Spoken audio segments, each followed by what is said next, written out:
राधे राधे, जय श्री कृष्णा। स्वागत करती हूँ आपका अपने YouTube चैनल सपना कंवर ब्लॉग्स में। तो जैसे कि आप ये सारा सामान देख रहे हैं, टोकरी, खीरा, लड्डू गोपाल जी भी विराजमान हैं, फूल हैं और पीले रंग का कपड़ा, तुलसी दल। तो ये सारा सामान इकट्ठा किया है कृष्ण जन्माष्टमी की वीडियो के उपलक्ष्य में। तो आज की वीडियो भी बहुत ख़ास होने वाली है क्योंकि जन्माष्टमी का पर्व आने वाला है।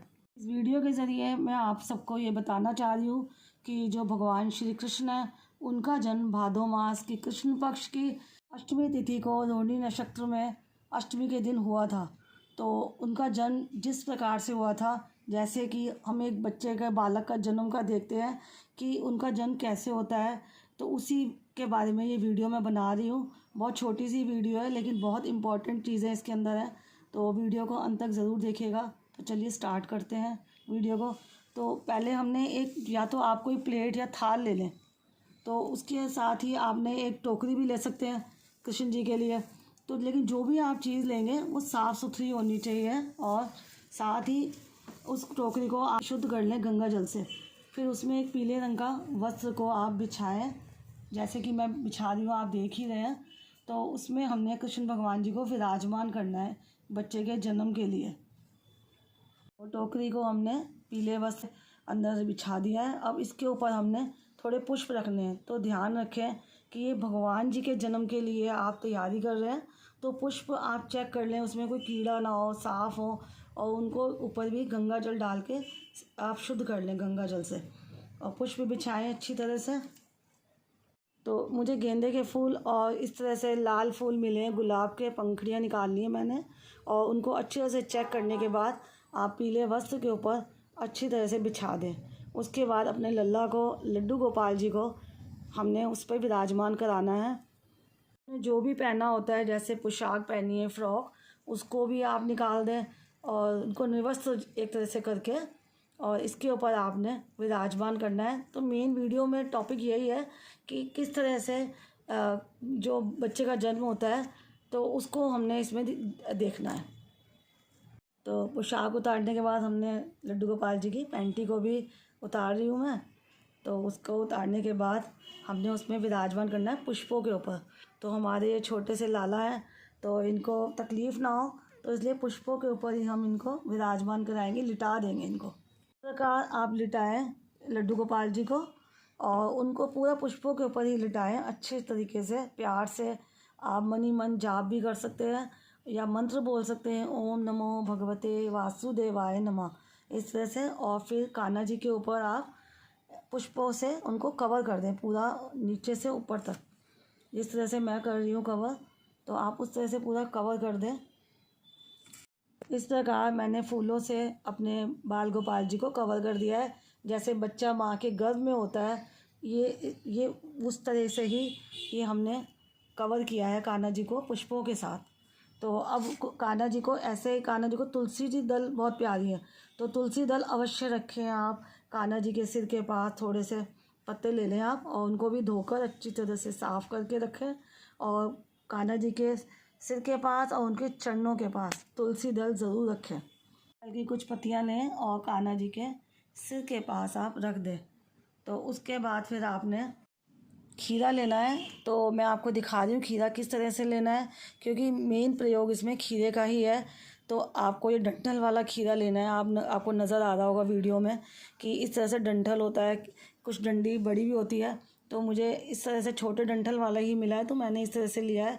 और इसको वॉश कर लेना है अच्छी तरह से, साफ़ करके कान्हा जी के पास रखना है। तो डंठल वाला खीरा लेना है। अगर आपको डंठल वाला नहीं मिलता तो आप प्लेन, जैसे भी बिना डंठल का खीरा है, आप वो भी ले सकते हैं। तो ये भी मैं वीडियो में आपको दिखा रही हूँ, इस तरह का खीरा ले लें। और डंठल वाला मिलेगा तो बहुत अच्छी बात है।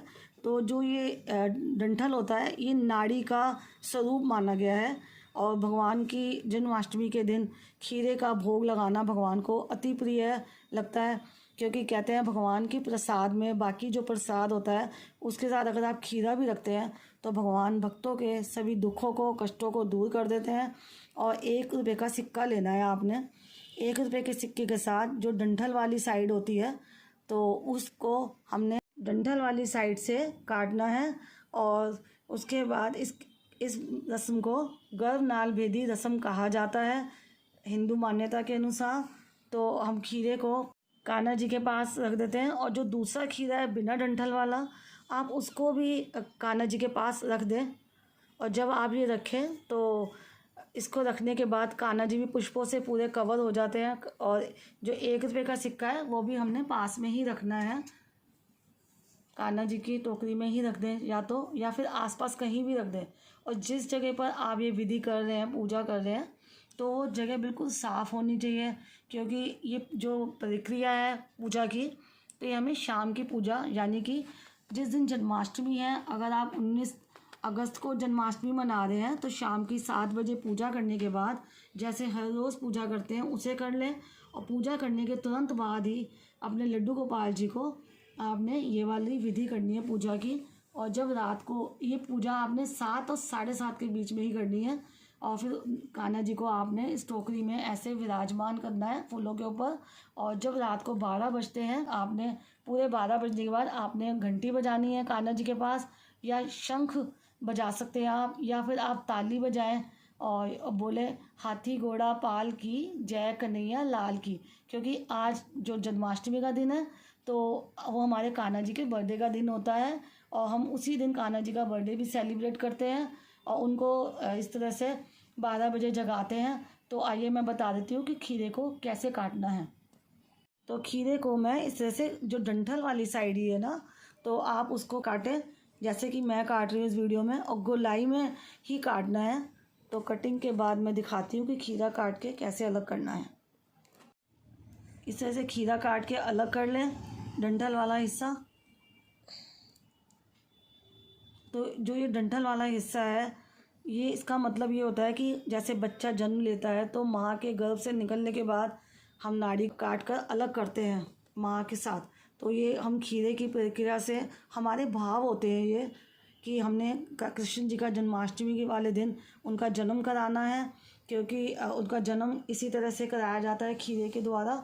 और कई लोग तो एक तो वो प्रक्रिया हो गई जो मैंने आपको अभी ऊपर करके दिखाई है। लेकिन कई बार क्या होता है, जिनके छोटे से लल्ला होते हैं 0 साइज़ के, तो वो इस खीरे को बीच में से काट लेते हैं और जगह बना लेते हैं।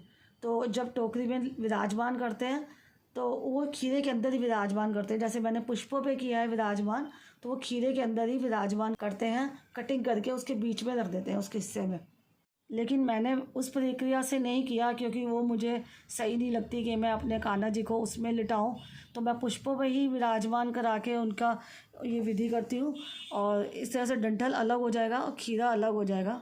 डंठल का हिस्सा है जो आपको वीडियो में नज़र आ रहा है, इसको आपके घर में जैसे गमला होता है, तो उस मिट्टी में आप इसको दबा दें। इसको फेंकते नहीं हैं, और चाकू से तो बिल्कुल भी नहीं करना है, नाइफ़ नहीं यूज़ करना है। आपने सिर्फ 1 रुपये का कॉइन ही यूज़ करना है।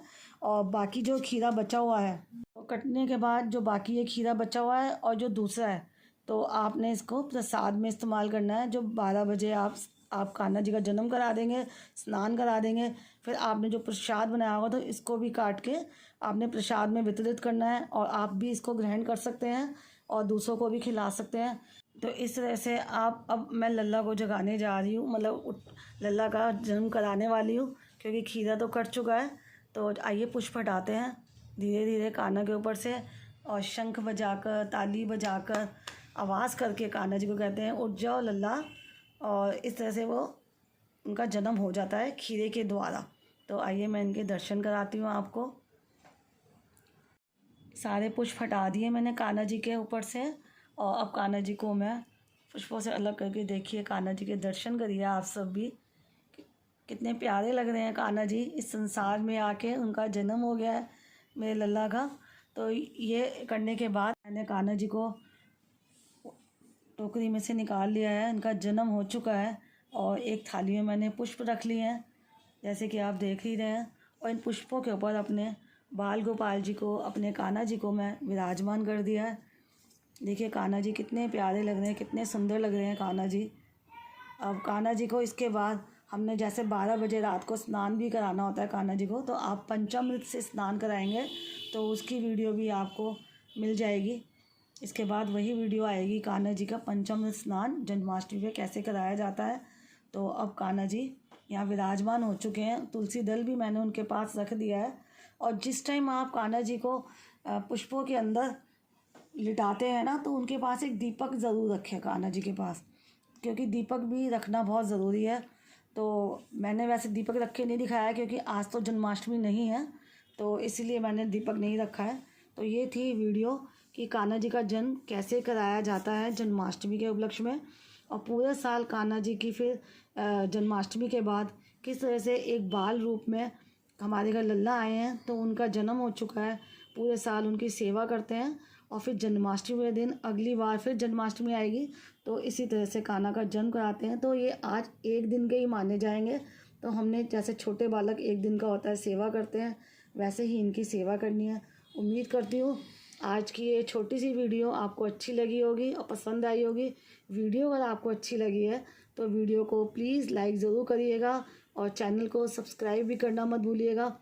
और चैनल को सब्सक्राइब करने के साथ साथ कमेंट बॉक्स में जाकर लड्डू गोपाल की जय ज़रूर लिखिएगा। राधे राधे, जय श्री कृष्णा। भक्तों को कान्हा जी का बहुत सारा प्यार।